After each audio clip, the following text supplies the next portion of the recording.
WWE is having some of its greatest business success ever in 2024, while also being rocked to its core by scandal. And it seems both the highs and lows will continue throughout the remainder of the year. Former WWE head Vince McMahon, former executive John Laurinaitis, and WWE itself were among the defendants in a January 25, 2024 lawsuit filed by former WWE employee Janelle Grant. The lawsuit contains allegations of sex trafficking, rape, and physical abuse, just to name a few of its claims, leading to widespread outrage from people in and out of the business. I hope there's criminal charges brought if any of this is even remotely true. The lawsuit seems to be the beginning of something rather than the end. Grant's story, regardless of the outcome in a settlement or in court, has opened people's eyes to how dark the behind-the-scenes elements of wrestling can be. Now imagine if 2 people told that story, or 4, or 8. The proverbial can of worms that would be opened would be so massive, it would be impossible to close. If legal ramifications are dished out as a result of Grant's lawsuit, it may give other victims who have remained silent the confidence to step forward. If that happens, WWE and wrestling in general could see an industry-wide reckoning that, in the short term at least, would see reputations ruined, legacies tarnished, and many fans finding it difficult to justify why they even watch wrestling in the first place. But from a long-term viewpoint, it would greatly improve the business and make it safer for the generations that have yet to step between the ropes. It's already starting. Previously unreleased statements from late former WWE wrestler Ashley Massaro have revealed new accusations, and the Chicago law firm Pintus & Mullins has launched a website asking victims to come forward. It states, "If you were sexually assaulted, made to feel uncomfortable, or witnessed sexual abuse by Vince McMahon or anyone from WWE/UFC, you may be entitled to significant compensation." After Grant filed her lawsuit, McMahon resigned from the board of WWE's parent company, TKO Group Holdings. TKO could not forcibly remove him, so executives within the company reportedly pressured him to resign. For the first time in the company's history, no one with the name McMahon is working for WWE. A few days later, the Wall Street Journal reported that McMahon is also under federal investigation for allegations similar to those in the lawsuit. Though the circumstances behind McMahon's departure are themselves a PR black eye, and McMahon is not the only person implicated in the lawsuit, it's also true that having no McMahons in charge presents an opportunity for WWE to go in a new direction. If there was one thing about McMahon's leadership that everyone could agree on in more recent years, it's that he was very stuck in his ways. It was his way or the highway, so to speak, which ended up becoming a detriment to WWE's television product. Having different minds backstage, particularly people with experience outside WWE, could give WWE the facelift it has needed for a long time. Pro wrestling is an industry that has a chronic fear of change, but with no McMahons in sight, WWE has a chance to creatively flourish. Someone else who is implicated but not named in the Grant lawsuit is Brock Lesnar, and it seems it's made him persona non grata in WWE. The suit refers to a former UFC heavyweight champion, which virtually everyone agrees has to be Lesnar. Lesnar was reportedly scheduled to return in the 2024 Men's Royal Rumble match, but WWE pulled the plug on that idea. Instead, his Rumble spot went to former NXT champion Braun Breaker. There's also word that WWE nixed plans for Lesnar to wrestle at the upcoming Elimination Chamber show in Australia and WrestleMania 40, where he was said to be facing Intercontinental Champion Gunther. Lesnar has also been deleted from several of WWE's other content, including the cover art for the 40 Years of WrestleMania edition of the WWE 2K24 video game. The space for Lesnar's likeness has been filled by John Cena. Lesnar has also been removed from the WWE Supercard mobile game. Most recently, fans noticed Lesnar was taken out of the intro video package that typically airs before all of the WWE's television programming. SmackDown star LA Knight was inserted in Lesnar's place. Numerous pundits, like former WCW president Eric Bischoff, believe that Lesnar will very likely never return to WWE. Will we ever see Brock Lesnar in a professional wrestling ring again, Eric? Anywhere? Can't imagine it. Though it spent a few years in the early 2000s on Spike TV, the home of Monday Night Raw for most of its 31-year run so far has been the USA Network. That is soon set to change. For the first time since 2005, Raw will leave the NBC Universal-owned network and begin streaming on Netflix in January 2025. Netflix is paying $5 billion to snag the show for 10 years, though the streamer could cut the time period down to just 5 years or extend it to 20. USA's deal to air Raw expires at the beginning of October 2024, which means there will be a period of 3 months in which it is, as of now, unclear where the show will be broadcast. No matter where it goes, it's clear the show will be leaving cable by the end of 2024.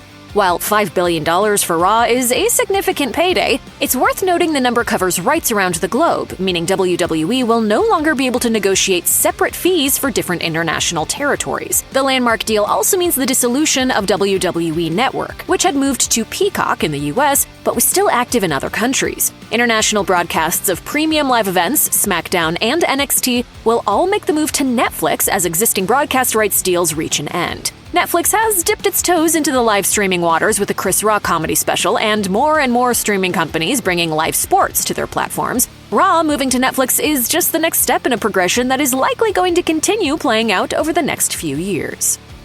NXT also currently airs on USA Network, but that is likewise set to change soon. Starting in October 2024, NXT will move to the CW. The majority owner of the broadcast TV network is media conglomerate Nexstar, with both Paramount and Warner Bros. Discovery holding minority stakes. This won't actually be the first time the CW has been home to WWE programming. SmackDown aired on the network from 2006 to 2008. The deal to bring NXT to the CW is set to last for 5 years, so it'll definitely stick around longer than SmackDown did.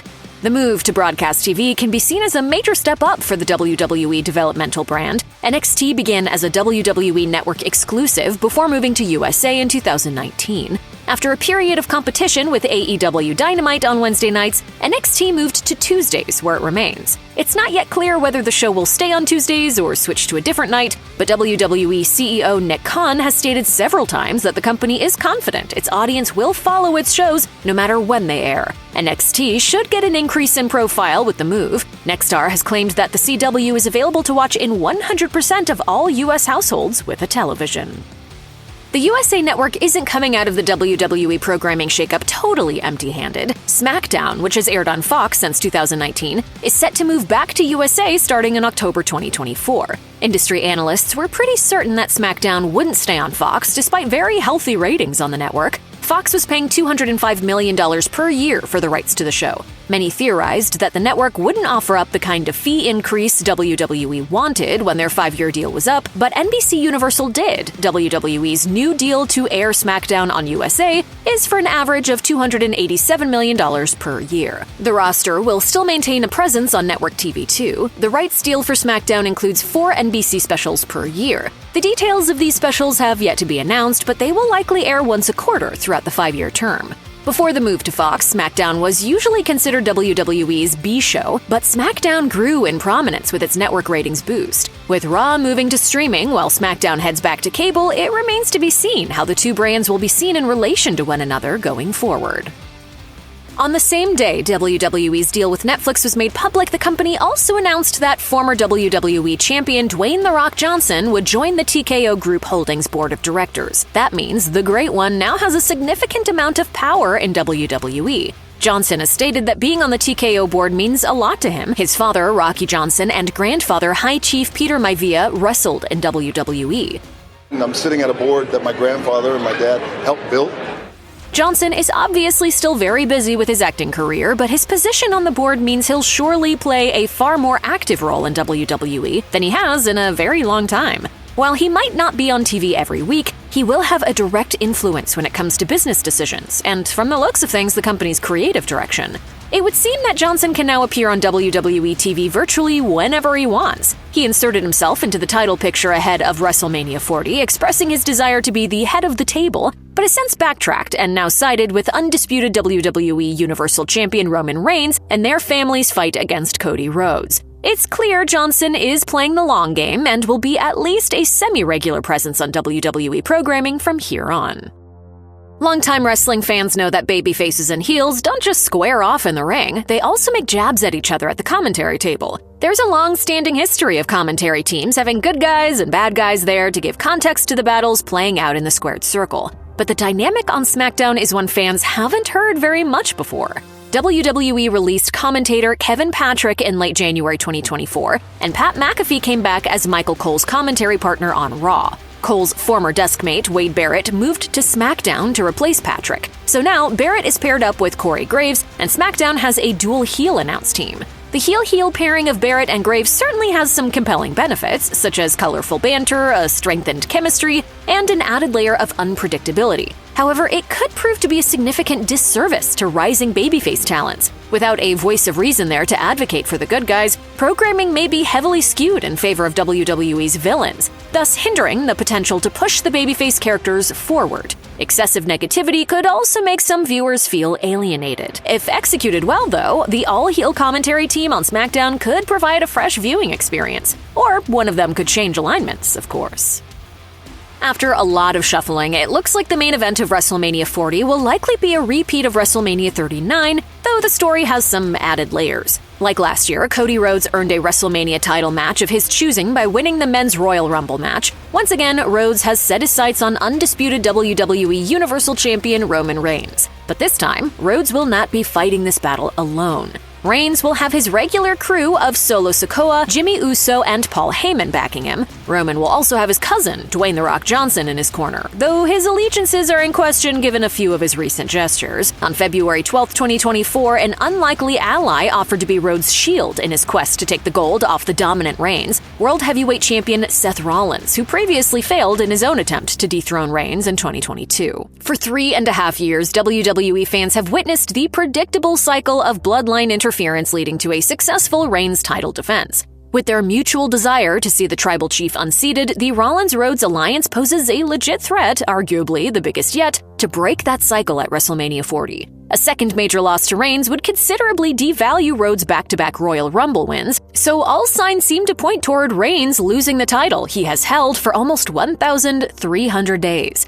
But maybe not. If WWE opts for a repeat of the ending to WrestleMania 39, Reigns will likely be positioned to surpass the third longest world title run set by Hulk Hogan in the 80s. This would also be a notable move, providing more believability that even seemingly impossible to break WWE records can be shattered. It would also put Roman closer to the two champions with the longest title runs of all time, Bob Backlund and Bruno Sammartino.